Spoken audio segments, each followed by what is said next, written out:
Hello everyone. আমি তো না হলেও 20 থেকে 25 দিন আগে এই লুচি আর আলুর দমটা করেছিলাম, কিন্তু না আমি যখনই আসি এখানে পোস্ট করতে তখনই কপিরাইট হয়ে যাচ্ছে। তো যাই হোক, আমি এখন লুচিটা বানানোর জন্য প্রথমে দিয়ে নিয়েছিলাম ময়দা, চিনি, জোয়ান, লবণ আর একটু সোডা, একটু না আমি অনেকটাই বেশি দিয়ে দিয়েছিলাম। এতটা না দিলেও হতো, অল্প একটু দিলেই হয়ে যেত। তারপর সাদা তেল দিয়ে পুরো ডোটাকে ভালো করে শুকনো অবস্থাতে মেখে নিতে হবে। আর যখন ওটা হয়ে যাবে মাখানোটা, গরম জল হালকা গরম জল দিয়ে ভালো করে মেখে নেবে। না বেশি গরম না বেশি শক্ত করবে না বেশি নরম করবে, একদম মিডিয়াম যেটা হয় ওটা করে নেবে।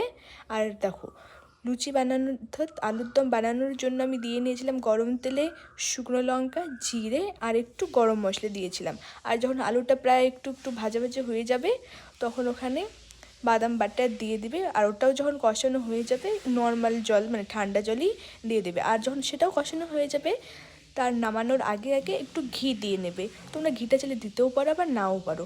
আমি যেহেতু আগেই বললাম আমার সোডাটা দেওয়া বেশি হয়ে গিয়েছিলো, তার জন্য দেখো লুচিটা লাল লাল হয়ে গিয়েছিলো আর ভালোভাবে ফুলছিল না। দেখো এখন এইরকম লাগছে দেখতে। টাটা।